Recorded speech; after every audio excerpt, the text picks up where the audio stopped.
नमस्कार मंडळी, श्री स्वामी समर्थ. बिहू नकोस मी तुझ्या पाठीशी आहे असे म्हणणारे स्वामी महाराज आपल्या प्रत्येक संकटामध्ये आपल्या पाठीशी असतात. असंच यंदा त्यांचा प्रगट दिन 31 मार्चला आला आहे. अहो मंडळी, मग आपल्याला जे महाराजांचा प्रगट दिन आहे तो घरच्या घरी साजरा करायचा आहे. केंद्र असेल केंद्रात जा, पण घरी जर तुमच्याकडे स्वामी समर्थ महाराजांची मूर्ती असेल, फोटो असेल, त्याला पाण्याने दुधाने पंचामृताने अभिषेक करा. फोटो असेल स्वच्छ पुसून घ्या.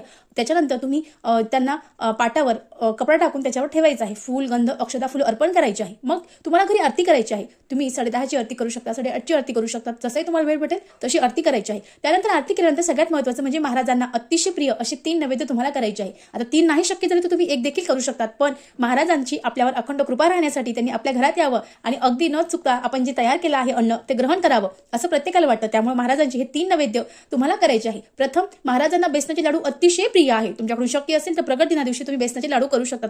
त्यानंतर महाराजांना कांद्याची भजी अतिशय आवडत होती, त्यामुळे शक्य असेल तर कांद्याची भजी देखील करू शकतात. आणि सगळ्यात महत्त्वाचं म्हणजे महाराजांना पुरणपोळी अतिशय प्रिय आहे. या दिवशी शक्य असेल तर तुम्ही पुरणपोळीचा नैवेद्य करू शकतात. आणि त्याबरोबर महाराजांना घेवड्याची भाजी देखील प्रिय आहे. तुमच्याकडून जेही शक्य होईल तो नैवेद्य महाराजांना अर्पण करा. महाराज अगदी मनोभावे तो जो नैवेद्य आहे ते ग्रहण करतील. व्हिडिओ कसा वाटला कमेंट्स करा. श्री स्वामी समर्थ. धन्यवाद.